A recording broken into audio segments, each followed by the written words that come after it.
Уважаемые жители, с вами проект застройки согласовывался? Нет, не согласовывался. Мы даже не... Ешқандай документтер жоқ құрышып жатыр. Мысалы айтсақ, Самойленко индустриясындағы құрылысқа келген балдардың бір де рұқсат берген документтері жоқ. Өткенде мінекей Градсоветтің өкілі келді, чоғылдық. Ал айтады, білбеймін, бұлардың документтері жоқ екен, қарадым, жоқ. Дома строятся как грибы. Никому нет вообще никакого дела. Если вдруг землетрясение произойдет, кто на себя будет это бремя ответственности брать? Жоғар жақтағылар айланайындар, өше елді ойлап қойғылачы айланайындар. Мен ушинтип кайрылат элем. Эмне үчүн элдин жарандык укугун тебелеп атасыңар? Жоғар жакта чиновниктер. Мына жайдын күнү быйыл көрдүңөр, жылдагыдан өтө катуу ысык болду. Бирок булардын хоболору канча тонна экен, аны эч ким тарткан жок.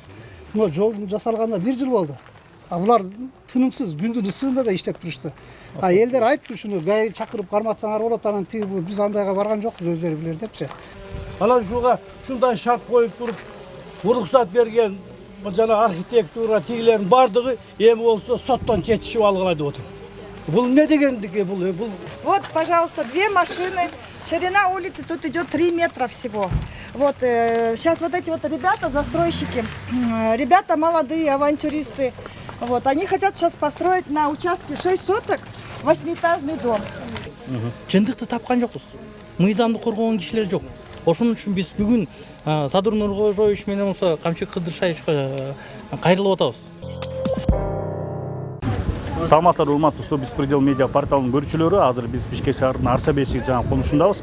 Бул жакты 3-4 жолу чалдырганбыз. Бияктын тургундары ошо көп кубаттуу үйдүн курулушуна каршы.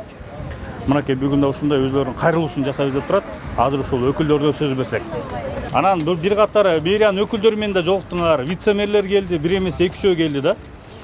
Анан эмне болуп атат азыр? Кандай эмеге жетиштиңиздер? Биринчи орусча сүйлөйүн, анан кыргызча сүйлөйүн. Кайсы тилде болсо? Во-первых, надо отметить, что сейчас у нас в городе, это не первый день, происходят стычки жителей со строительными компаниями. Конечно, всему это виной наш муниципалитет. Вот в очередной раз мы собрались здесь на пересечении улицы Узунбулак и Бакаева. Здесь вот на этом пересечении строительная компания собирается возвести 15-этажный многоквартирный жилой дом. Почему мы не согласны с этим? Есть генеральный план. Генеральный план города Бишкек. Он был утвержден в 2006 году постановлением правительства. Этот генеральный план для архитекторов и строителей является конституцией. Но, увы, к сожалению, на сегодняшний день этот генеральный план просто растопчен. Согласно данному генеральному плану, вот на пересечении улицы Бакаева и Узунбулак, здесь отмечено серым территория квартала высокоплотной усадебной застройки. Что это говорит? О том, что здесь строительство многоэтажных жилых домов категорически запрещено.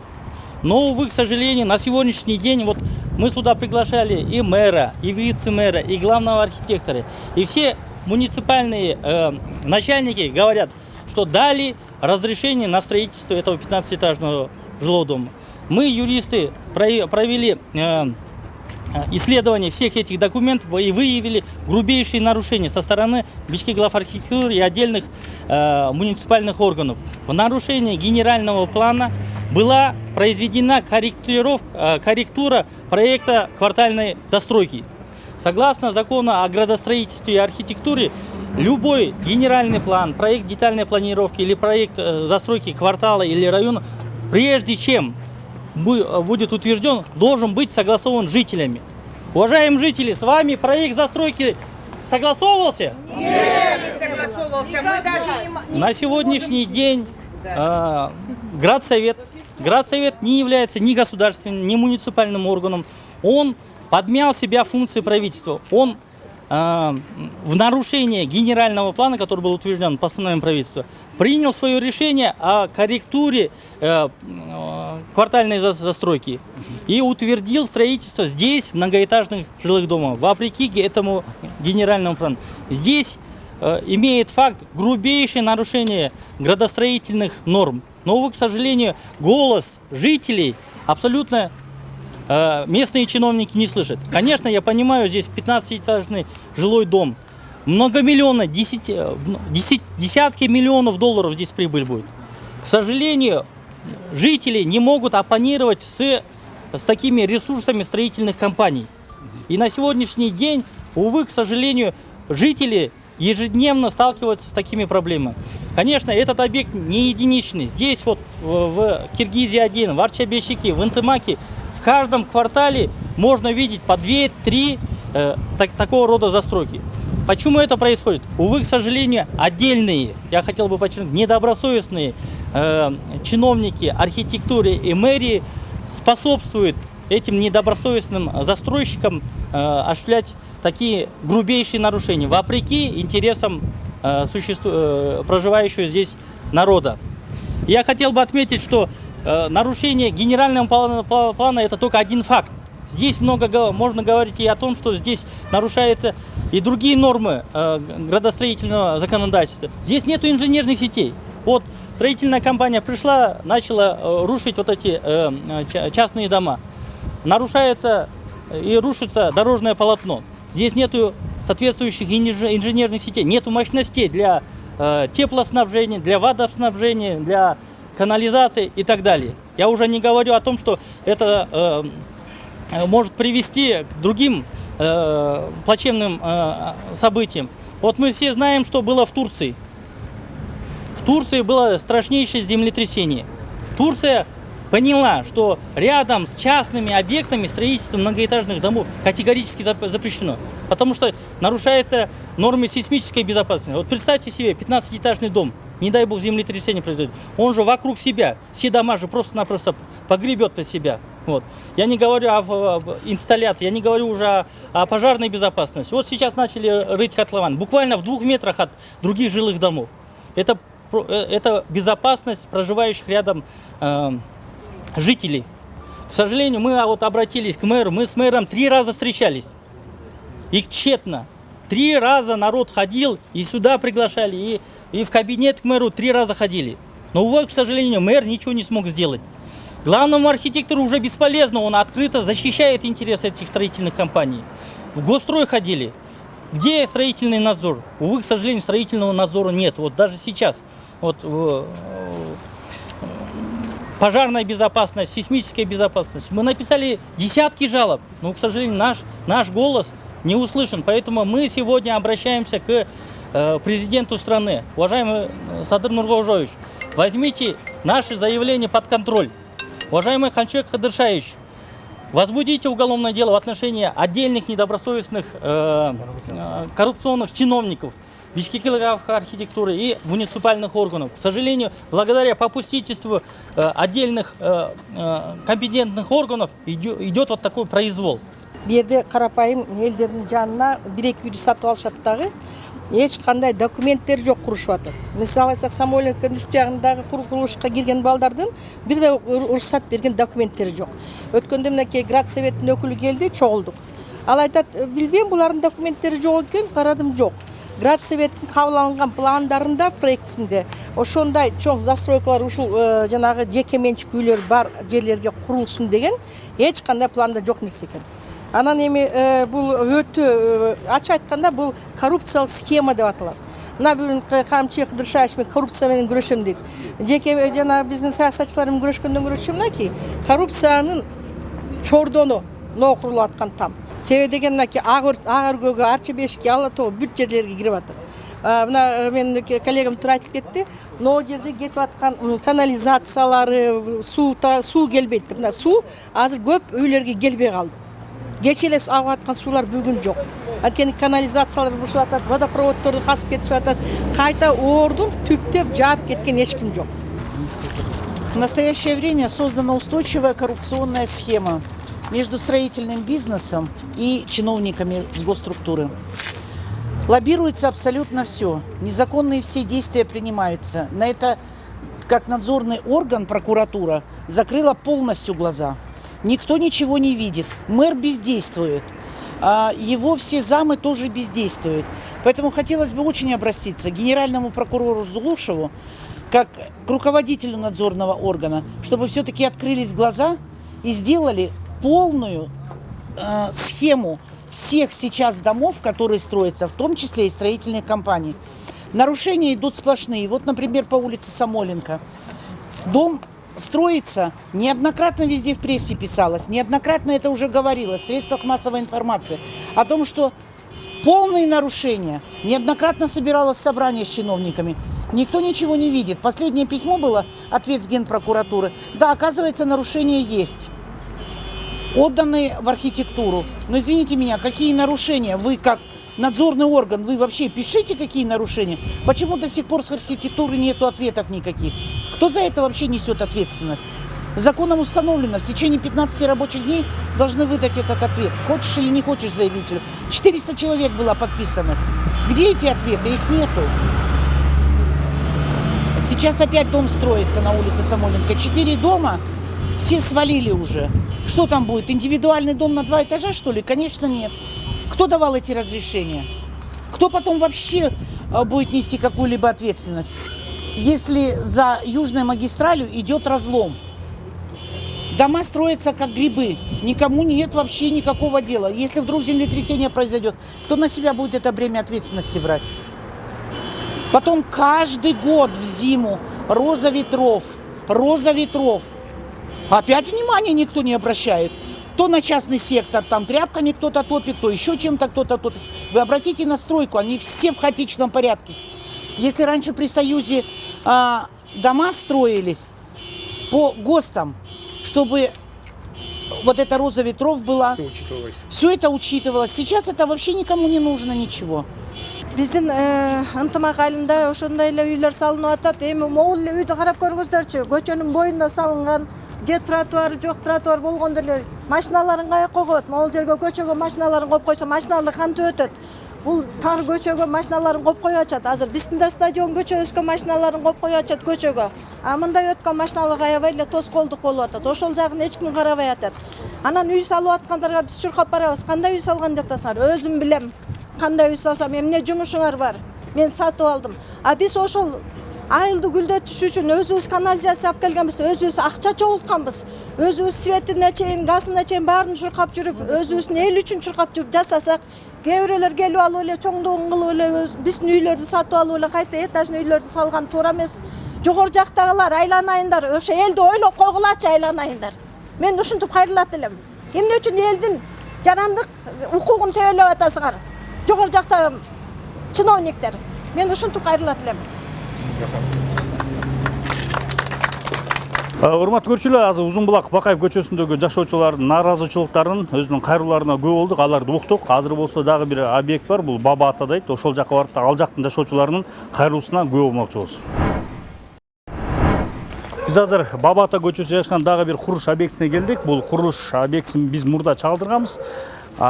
Бул көчөнүн жашоочулары дагы курулушка нааразы. Азыр өзлөрүнүн кайрылууларына дагы күбө болмокчубуз.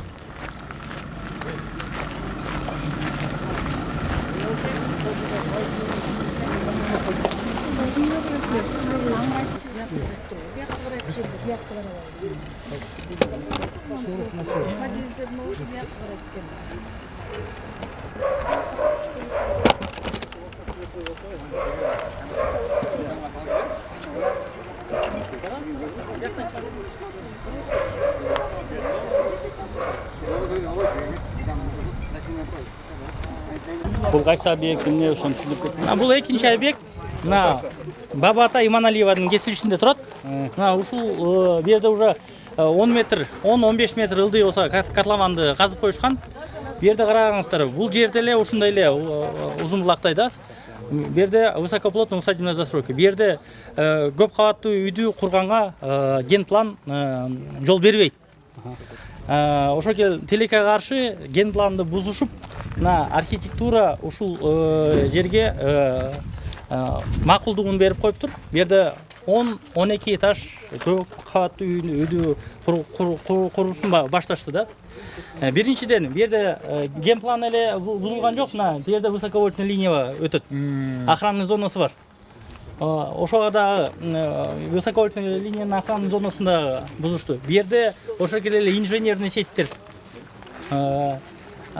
суу, канализация, теплоснабжение, газоснабжение ушун баары тең бу жерде жок.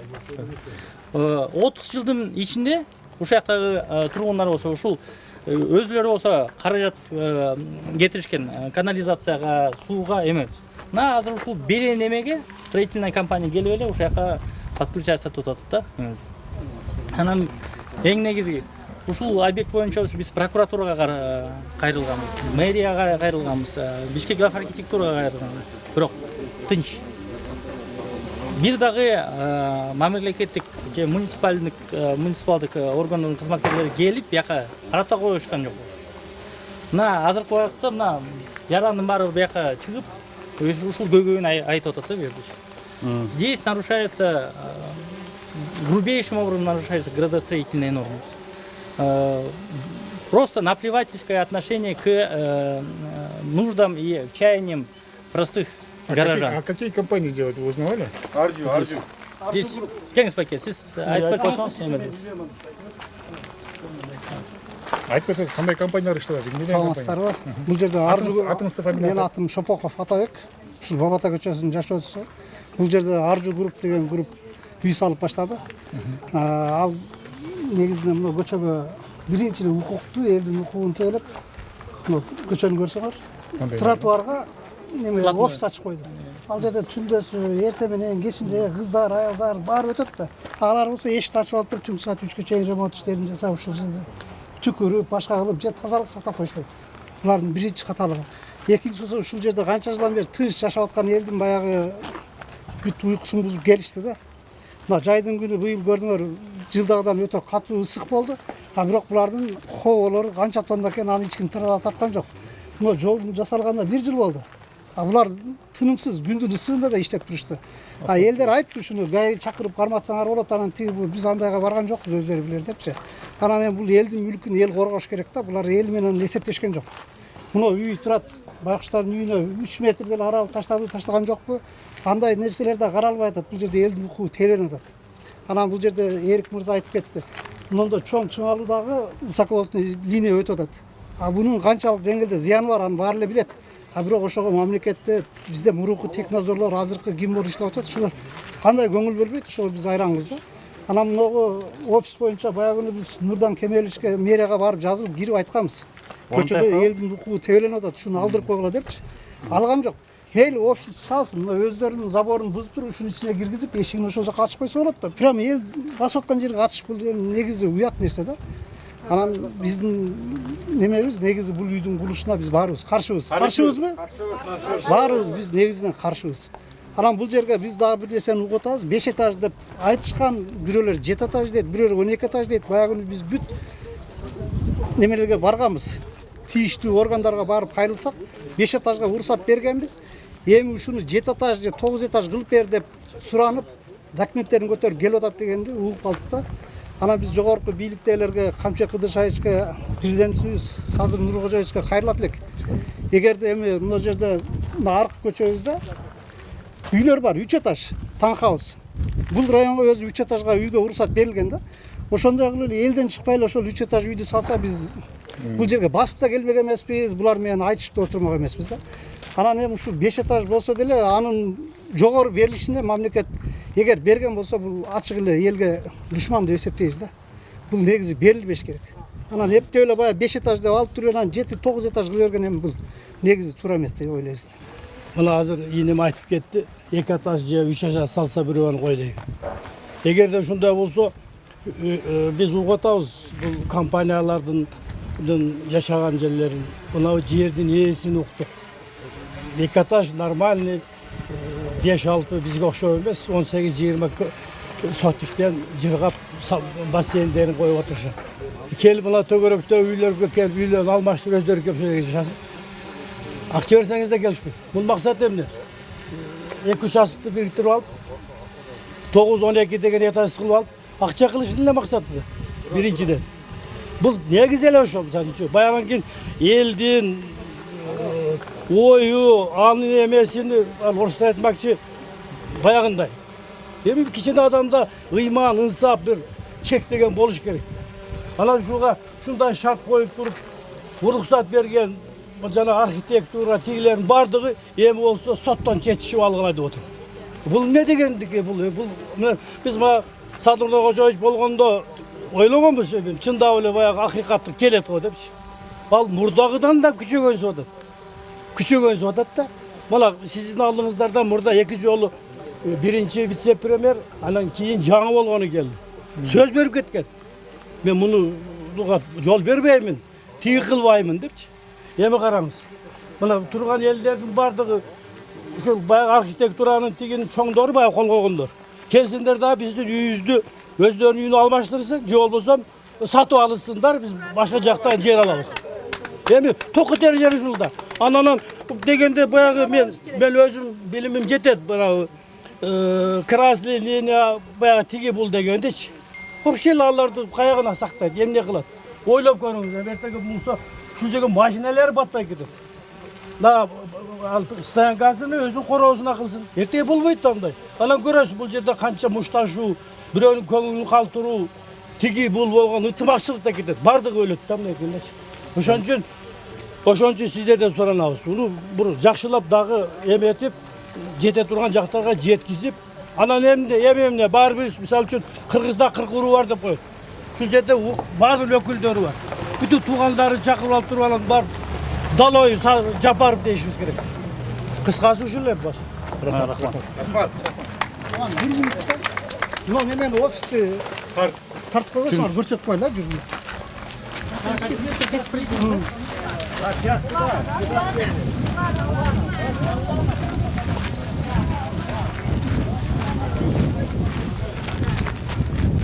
Азыр ошол Аржу групп дейт, ошол Аржу групптун иш кеңсеси экен. Ошого нааразычылыгын билдирип атышат мынакей.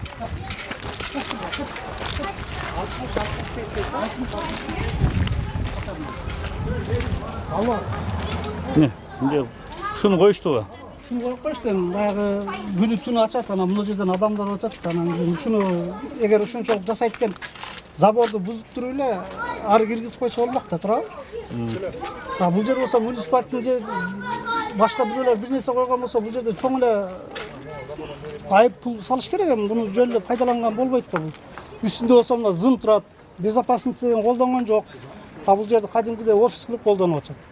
Түнкү саат 2-3 чейин отурушат. Бизде видео фиксациялар бар.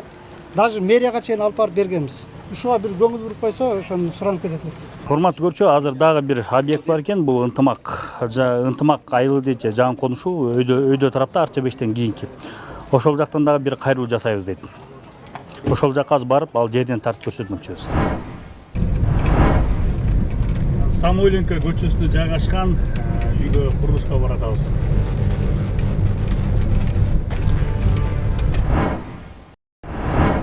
Азыр дагы бир объектке келип, бул Самойленко көчөсү экен. Бул жакта азыр артта турганда 2 участок алынып, 3 участокты алып, ошол жерде курулуш башталып тур. Азыр кене маалымат алабыз. Ким баштайт? Эмне болгон объект? Буякта качан башталды? Жакында эле башталдыңбы? Мына жакында эле бу жерде 3 үйдү сатып алышып, бу жерде клубный 8 этаждык, 8 кабаттык үйдү салайын деп атышат да. Мына жакын жерде эле ошо үйлөр турат болсун. Мына ушул тургундар. Вот буквально они еще в прошлом году это все выкупили и разборку только начали. Но вообще все, что угодно можно говорить, но коммуникации, которые здесь есть, они не позволят это, вот эти все дома, они не выдержат. Здесь труба 200-ка лежит канализационная и водопроводная труба, вода летом еле-еле и так шла. Если сейчас они подключатся, то они поставят насос. Мы вообще тогда, как сказать, летний период будем без воды. Ну, это произвол будет просто. Все остальное можно много говорить, но это... Вообще, здесь живущих, про людей этих не думают. Вот сколько они хотят построить здесь? Какой этаж? Сколько этажей? Вот как говорят, это у нас 8-этажный дом, говорят, насколько это мы не знаем. Паспорта объекта нету. Паспорта объекта нет. Они только разбирают. Никакой вообще. Вот вообще должен паспорт. Я сам строитель. Паспорт объекта должен быть вот здесь висеть, и все должны знать, что здесь строится, кто строит, какие сроки строительства. Это все должно быть здесь указано. Они хотя бы встречались с вами? Никто никогда, никто не видел. С нами вообще никогда никто не встречается. Вот мы буквально неделю вперед выходили, здесь строители были, разбирали, они убежали, и все. И вот тут они набегами, как басмачи, забегают сюда, что-то сделают и убегают. Все. Никакого работы системной здесь нету. Так что вот как бы... Лариса зовут меня, я с этой улицы. У меня просто один единственный вопрос. Вот эти все многоэтажные строительства вот в этих, во всех районах, меня такой вопрос очень сильно интересует. А нам куда? Нам куда? Мы специально продали, многие здесь продали квартиры, чтобы здесь купить участки и построиться. Вы же видите, какие здесь прекрасные особняки. Вы же видите, какая здесь зелень. Великолепный район, воздух. И нас куда? Мы пожилые люди. Мы уже не в состоянии себе построить то, что у нас сейчас есть. Нам выплатят стройкомпании копейки. И куда? Я в квартиру не пойду. Мне здоровье не позволяет. И большинство из нас так. И самое интересное, о нас никто не подумал. Вот просто элементарно вышвыривают на улицу. Люди, уходите, мы хотим жить хорошо. А мы? Мы, простите, налогоплательщики, мы ходим голосовать за вот этих вот чиновников, депутатов и так далее. И что получаем в ответ? Мы никто. Уходите из своих домов. Мы хотим строить и набивать свои карманы. Вот и все. Ошол эле Самойловка көчөсүнүн жогору жагында Royal мейманканасы дагы өзүнүн курулушун жүргүзүп жатыр. Бирок ошо жергиликтүү тургундардын айтымында ушул курулуш башталгандан бери буларга да суу да жетпей, тартыш болуп жатканы, аябай бир кыйынчылыкта жаралып жатканын айтууда да. Муну болсо азыр өзү ушул жердеги жашоочулардан дагы өздөрүнөн да сурап берип аныктамакчыбыз.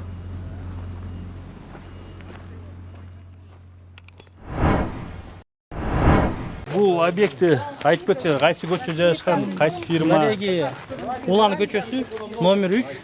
Бу жерде бир эле үйдү алып, 6 сотокты алып. 6 сотоктун ордуна 8 кабаттуу үйдү салып атышат да. 6 соток. Бу жерде мына 2003-жылы заключение экспертиза алыптыр, разрешительный документтерди алыптыр. Бирок биякта генеральный план боюнча бу жерде высокоплотная усадебная застройка. Бу жерге көп кабаттуу үйдү курганга болбойт. Келиңиздер, тургундар, эже. Келиңиз бияка. Маалымат берип коюңуздар. Сюда бы надо показать.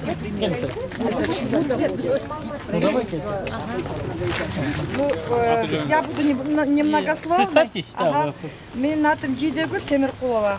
Мен ушул үйдүн тургуну болом. Вот биздин ошол көйкөйлөр азыр жаралып аткан. Могу көчө жөнүндө могу тартып алсаңар как раз, пожалуйста, могу азыр эки машина. Снимите, вот как они сейчас разъезжаются. Снимите, да, чтобы видно было. Вот, пожалуйста, 2 машины. Ширина улицы тут идет 3 метра всего. Вот сейчас вот эти вот ребята, застройщики, ребята молодые, авантюристы. Вот, они хотят сейчас построить на участке 6 соток 8-этажный дом. Ну, с мансардой 8 этажей получается. Да, Строительная группа, генеральный подрядчик Централ Азия Инвестстрой называется. Вот, у нас никакого разрешения не просили, говорят, сейчас не нужны наши эти разрешения. О чем, говорит, у вас будем спрашивать.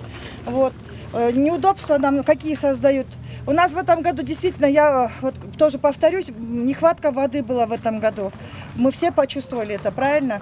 Вот они сейчас начнут этот дом строить, обязательно они будут свои вот эти мощные насосы ставить. Да. Это опять же по нашим этим ударит, правильно, бытовым нуждам. Вот. Помимо этого, что бы хотелось бы сказать, узкая улица, дети выходят во двор вечером играться. А сюда будет каждый, вот, допустим, в одной квартире хотя бы папа, мама, муж, жена. 2 машины как минимум будет, 27 квартир. Вот 54 машины, как они вот будут здесь размещаться? На 6 сотках земли. Они говорят, будет паркинг, но все равно вот выезжать, даже заезжать, я просто не представляю, как это будет смотреться, как это будет в дальнейшем. Вот поэтому хотелось бы, чтобы нас услышали, чтобы остановили этот беспредел. Наши главы государства, чтобы они обращали вот на просьбы, на мольбы наши простого народа. Они говорят, в этом районе все зажиточные. Вот я читала в комментариях, что в этом районе живут одни зажиточные люди.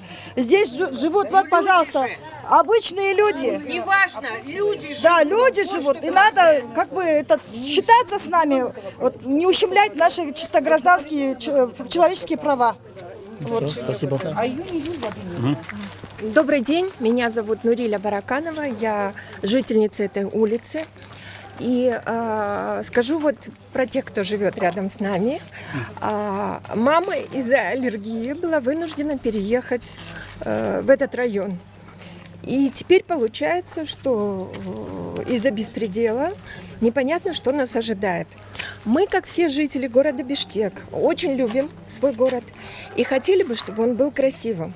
Я обращаюсь к президенту, к руководству страны, чтобы установили контроль над главархитектурой, мэрией. И в городе достаточно много мест, где страшные мазанки стоят. Можно было бы за счет вот того улучшить облик нашего города. А наш район считается зоной плотной усадебной застройки. В основном жители тут занимаются тем, что выращивают цветы. Многие пенсионеры. Это для них как бы прибавка небольшая к пенсии. Вот. Поэтому мы бы хотели бы на позитивной ноте обратиться к руководству страны. У них есть все рычаги для того, чтобы остановить этот беспредел.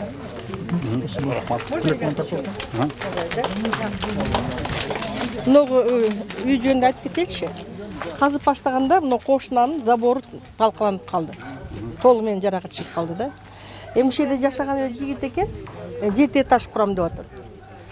Мынау жердегі әрбір канализацияны, әрбір трубаға суғап келгенде, мынакей қарапайым ел өзі ақша шолтып құрдырғанбыз көп нәрсені. Ана бұға 7 этаж құрса, су жетпей қалады. Су жетпейді. Анан дагы айтып кетелик, тектонический разломдун картасында атайын жанагы жаракат чыккан сүрөттөр бар экен. Ошо жаракат чыккан сүрөттүн территориясынан жерди берип коюшуп атат. Ушул жерби? Ошол жер кире турган. Мына зонанын чоң линиясы тагы толугу ушундай жерлер экен да. Анан экинчиде айта турган нерсе, биздин план бар. Биздин Бишкектин спутниктер деген шаар бар. Мурун кабыл алган ген план боюнча сокулук, кант сокулук булар Бишкектин спутниктери деп коет. Ошол жака бүт ушундай курулуштар кетиш керек болчу. Но эмнегедир ошол проектти эч ким иштетпей атат. Азыр башаламдыкка кой берди, ура, ким каалаган жериңе эмне кылсаң кыла бер депчи. Ана жана 41 статьяны алып сал деп атпайбы? Элдин баягы коомдук укук, анан элдин макулдугу деген нерсени, кошуналардын макулдугу нерсени. Ошону азыр кайта мынакей биздин парламент менен биздин депутаттар кайрып келиш керек. Мыйзамга кайрып келиш керек. Анткени коомдун, ошол жерде жашаган элдин өзүнүн айткан немесин требованиялары мыйзам боюнча кандай шарттары бар, анан ошо коомдук угууларды эске алыш керек. Мынакей айыл чогул айтып атасыз, айланайындар, үст жактан суу келбей калды. Суу жок азыр, мынакей бир күндө 1-2 саатка суу келсе келет, келбесе жок. А бу жерге мынакей канча деген канализация куруш керек, канча деген айтканда икир-чикирде арытыш үчүн канча кетет, жана ошо арган суулар каяка кетет, шаарга кетет. Мына шаардын этегинде баягы сас болгон жерлер туруп атат. Ошол жерлерди арашать этип тазалап туруп курса алды жакта суу дагы жакын болот, бүт башка технический сооружениялар бүт баары даяр. Эмне үчүн ушу бул жака келиш керек, коркунучтуу жака. Азыр мынакей Булан 3 деген объекттен бияка 6 соток жерге 7 кабат үй салынаттыр. Ошого жергиликтүү тургундар өз наразычылыктарын билдирди. Мындан тышкары көчөдө 3 элементтер тар 2 автоунан өтүшү кыйын деди. Мынакей ушу азыр болсо дагы бир объектке ынтымактагы объектке бармакчыбыз. Бул жер бизде тартканбыз. Биякта баягында депутаттар келип, биякта вице-мэр келген, ошол курулуш токтоп турат дегенде биз иликтемейинче азыр дагы эле көрүп атсак курулуп тур да. Бул жерди 5-6 жолу токтоткон. Бияка даже ГКНБ келип биякта текшерген. Мыйзамсыз курулуп атат деп токтотуп, анан мына көрүп атабыз да кандай токтото алат да. Мэрия кандай токтото алат, Бишкек главархитектура, ГКНБ кандай токтото алат. Мына карабайсыңыз, мына уже 6-чы этажды көтөрүп атышат бу жерде. Мына бу жерде охранная зона. Здесь территория зеленых насаждений общего пользования деп генеральный план. Бу жерде жакын жерде резиденция курулуп атат. Бу жерде Манас айылы охранный зона. Бу жерде только двухэтажные дома можно строить. Больше нельзя. На бездействие чиновников на халатность чиновников приводит к тому, что вот строят такие объекты. 7 этаж бу жерде куруп атышат. Байке. Айтып койсоңуз ушул боюнча. Сиздерден мен ушул ынтымак жылмасынын тургунумун. Ушул жерде бизде азыр 3-4 көчөдө үй салынып атат. Мына бул жерде өзүңөр көрүп атасыздар. Мына муну да келип токтоттук деп кетишкен мерге орада. Андан кийин азыр биякта Курултай деген көчөбүз бар. Анын башына 9 этаж үй салып атат. Анан кийин тиякта дагы стадионубуз бар. Ошонун бер жанында 2 үйдү тургузуп атышат. Токтотпой коюшту. Канча жол чыктык биз. Ошон үчүн биз чоңдордон өтүнүч ушул үйлөрдү токтотуп койсо. Токтотуп анткени мына кура баштагандан кийин бизге суу жетпей калды. Иче турган суу жетпей калып атат. Даже поливной суу болсо арыктарды казып булар поливной суу менен даже бактарды курап атат. Ошон үчүн суранычым ушул ынтымак иширмасында куруп аткан чоң үй 9 этаж, 10 этаж, 12 этаждарды ушуну токтотуп коюшса абдан жакшы болор эле. Анткени мындан кийин дагы ушул ынтымакка тийишпесе, булар келип үйлөрдү сатып алышып эле, үйлөрдө кичине көбүрөөк берип, анан ошол жерге салып атышат.